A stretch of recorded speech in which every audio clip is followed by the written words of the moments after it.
Merci, Monsieur le maire. Nous avons donc aujourd'hui à débattre d'orientation stratégique pour la conférence du logement à Paris, qui feront l'objet, après leur adoption définitive par les membres de la dite conférence, d'une déclinaison dans une convention d'attribution qui précisera les objectifs chiffrés, les actions concrètes à mettre en place par les réservataires et les bailleurs.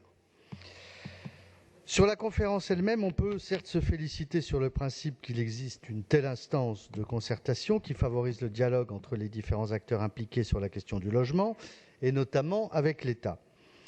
Dans les faits, le périmètre retenu étant celui de la seule ville de Paris, on peut quand même s'interroger sur l'intérêt d'une telle conférence enfermée dans son périmètre municipal dans cette période de construction métropolitaine. La délibération mentionne par exemple le soi-disant intérêt d'une approche infracommunale de la politique d'attribution des logements. Il me semble au contraire que c'est une approche métropolitaine, voire régionale de la politique du logement qu'il nous faut avoir. Il faut sortir de la vision étriquée et asphyxiante du strict périmètre parisien pour répondre à la forte demande de logement.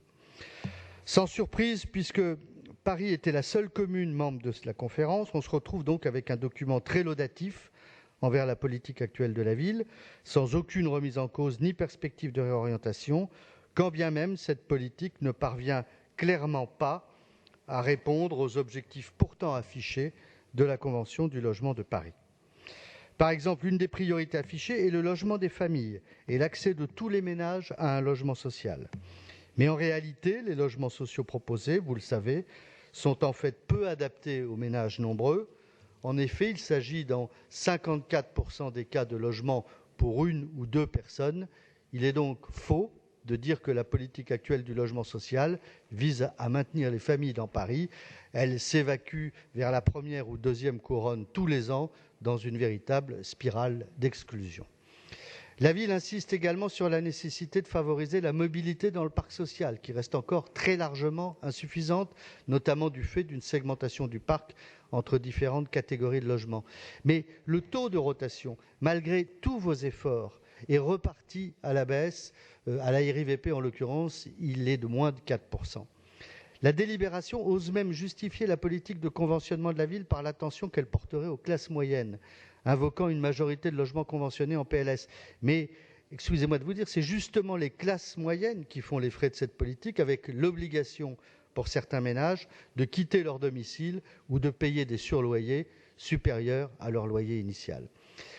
Encore un exemple, la conférence du logement insiste sur la logique de rééquilibrage territorial de la production de logements.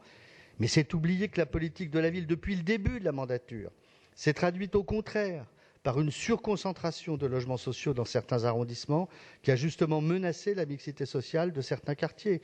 Le 13e, le 19e, le 20e arrondissement comptent respectivement 39, 41 et 35% de logements sociaux.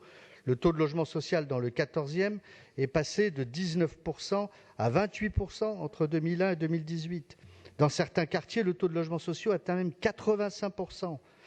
Le document d'ailleurs reconnaît un problème de paupérisation dans certains quartiers politiques de la ville, comme le site des Portes du 20e, où la part des ménages à bas revenus est passée de 20,8% en 2001 à 32,5% en 2013.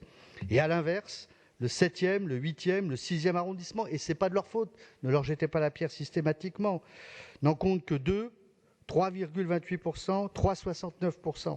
Et à ce sujet, le document met en avant l'importante progression du taux de logements sociaux dans les arrondissements du centre et de l'ouest entre 2001 et 2018, avec par exemple une multiplication par 5,4% dans le 8e, 3,8% dans le 2e ou encore 4,1% dans le 16e. Il s'agit d'une présentation, vous le savez, en trompe-l'œil. Contrairement à ce que prétend le document, au rythme actuel de production de logements sociaux, le déséquilibre entre l'Est et l'Ouest parisien continue de s'accentuer gravement.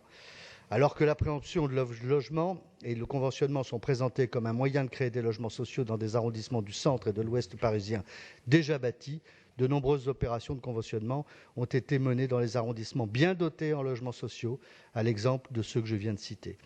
Ces orientations stratégiques restent pour vous insatisfaites et ne prennent pas en fait la mesure des enjeux que représente le logement à Paris, qui demande de vraies mesures comme le groupe UDI Modem le réclame depuis le début de la mandature, favoriser une approche métropolitaine, réserver le parc social aux ménages les plus modestes et concomitamment décloisonner le parc social pour favoriser le parcours résidentiel, favoriser l'accession sociale à la propriété, assurer un réel maillage territorial du parc social, évaluer la situation des locataires sociaux tous les 6 ans et se limiter à l'obligation légale de 25% des logements sociaux en 2025. Je vous remercie.